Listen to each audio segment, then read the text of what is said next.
Final గా ఇన్ని రోజుల తర్వాత అయితే మాకు డిశ్చార్జ్ చేశారండి. డాక్టర్ ఉదయం వచ్చి స్టిచెస్ అయితే తీశారు. అంతా బాగానే ఉంది, మీరు వెళ్ళొచ్చు ఊరికి అని అయితే చెప్పారు.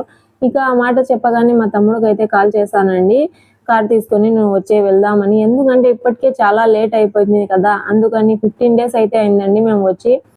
ఇక లేట్ చేయడం ఎందుకు లేని వెంటనే అయితే వచ్చేసాము. ఇక మా ఆయన కూడా పెద్ద సర్జరీ కదా, సేఫ్ గా వెళ్తే బాగుంటది అని అయితే డాక్టర్ చెప్పారు. అందుకని ఇంకా మా తమ్ముడికి అయితే కాల్ చేశానండి, కార్ తీసుకురమ్మని.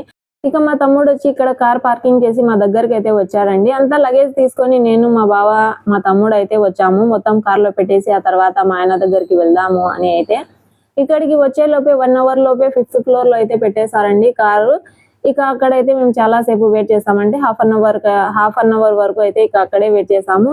ఈడ మొత్తం సెన్సార్ లో అయితే జరుగుతుందండి. సెన్సార్ లో మన కార్ నెంబర్ కొట్టగానే కార్ డైరెక్ట్ కిందికి అయితే వచ్చేసింది. ఇలా నేనైతే ఎప్పుడు చూడలేదండి, ఇలా నాకైతే కొత్తగా అనిపించింది. అందుకోసం నేను వీడియో అనేది రికార్డ్ చేశాను.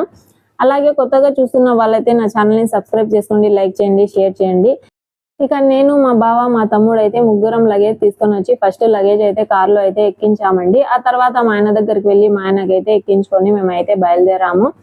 ఇక వచ్చేటప్పుడు అయితే ఒక చోట అయితే ఆగామండి. అప్పటికే చాలా సేపు అయితే అయింది మేము జర్నీ చేస్తూ. ఇక మా ఆయనకి చాలా సేపు కూర్చున్నా కొంచెం ఇబ్బందిగా ఉంటుంది కదా, అందుకని ఒక చోట ఆగి కాస్త రిలీఫ్ అయి మళ్ళీ అయితే ఎక్కి బయలుదేరామండి. అల్హమ్దుల్లా అండి, ఊరికైతే సేఫ్ గానే వచ్చాము. బాగానే ఉన్నాడు మా ఆయన. నేను ఫుల్ వీడియో అనేది రేపో ఎల్లుండో అప్లోడ్ చేస్తానండి. ఎందుకంటే ఇప్పుడు నాకేం మాట్లాడడానికి కుదరలేదన్నమాట. అందుకని ఫుల్ వీడియో అనేది నేను అప్లోడ్ చేయలేకపోయాను. మా ఆయనకి సర్జరీ ఎలా జరిగింది, ఏం చెప్పారు డాక్టర్స్ అనేది నేను ఫుల్ వీడియో అనేది అప్లోడ్ చేస్తాను. చూస్తూ ఉండండి, ఫాలో చేయండి నా ఛానల్ ని. ఇక మేమైతే ఎప్పుడెప్పుడు ఊరు వస్తుందా, ఎప్పటికి ఇంటికి వెళ్దాం అని అయితే చాలా వెయిట్ చేస్తున్నాము. ఎందుకంటే ఇప్పటికే చాలా రోజులు అయిపోయింది కదా, అందుకని. ఇక ఫైనల్ గా అయితే ఇంటికి అయితే వెళ్ళామండి. సేఫ్ గా వచ్చాము. మా ఆయనకైతే ఏమి ఇబ్బంది లేకుండా. నాకైతే ఫుల్ వామిటింగ్స్ అండి. ఓకే అయినా పర్వాలేదు, మా ఆయన అయితే సేఫ్ గా ఉన్నాడు, అల్హమ్దులిల్లా. Okay, thank you for watching అండి.